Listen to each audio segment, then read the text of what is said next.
Hi everyone. In the previous video, we have seen the first method of calculation of interest in hire purchase system. In this video, we can see the second method, that is how to calculate interest if rate of interest is not given. Let's see the question now. Mr. Sharathi purchased a machine on hire purchase system and rupees 3000 was paid as a down payment. That is 3000 rupees was paid on signing of the contract. The balance amount was payable in 5 equal installments of rupees 3000 each. The cash price of the machine was rupees 15,000. With this information, we are required to calculate the interest. See here, in this question, the rate of interest as well as the interest amount is not given. So, we have to calculate the total interest. In hire purchase system, the total interest is the difference between the hire purchase price and the cash price. In this question, the cash price is given directly, that is 15,000 rupees. Whereas the hire purchase price is not given directly. So first we need to calculate the hire purchase price. Hire purchase price equal to actual installment amount plus down payment. 3000 rupees was payable in 5 equal installment. In addition to this, 3000 was paid as a down payment. Therefore, the total hire purchase price is how much? 18,000. So, total interest equal to hire purchase price minus cash price 3000 rupees. After finding out the total interest, it is necessary to calculate the interest amount which is involved in each installment. This is calculated on the basis of the ratio of outstanding hire purchase price. Now let's see how to find out this ratio.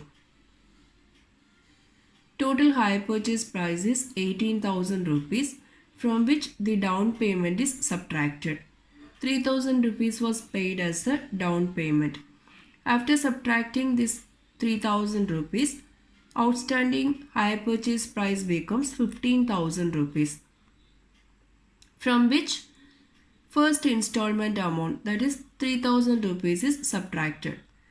After subtracting 3,000 rupees, now the outstanding hire purchase price becomes 12,000 rupees. In similar way, each installment amount is subtracted from the outstanding balance. Now let's see how to calculate the ratio.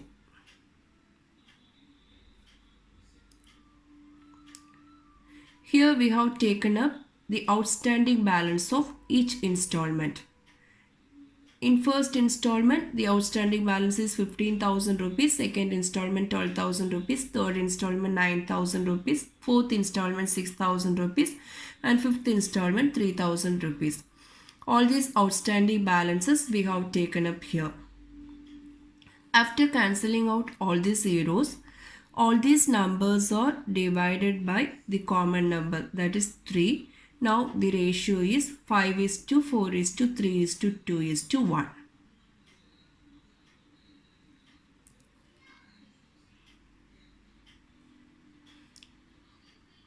Now we write the ratios in each column. In first installment, the ratio is 5, second installment 4, third installment 3, fourth installment 2, and fifth installment 1. The total of all this ratio is 15. Now we are calculating the interest amount which is involved in each installment. Total interest is how much? 3,000 rupees. Therefore, this 3,000 rupees into 5 divided by 15,000 rupees. That is, in the first installment amount, 1,000 rupees is a interest. That is, this 3,000 rupees comprises the interest amount of 1,000 rupees. In second installment, 3,000 into 4 divided by 15, 800 rupees. Third installment, 3,000 into 3 divided by 15, 600 rupees. Fourth installment, 3,000 into 2 divided by 15, 400 rupees. In last installment, 3,000 into 1 divided by 15, 200 rupees. In such a way, we have calculated the interest amount in each installment. Hope this video will help you to understand the second method of calculation of interest in hire purchase system. Let's see the third method in the next video. Thank you.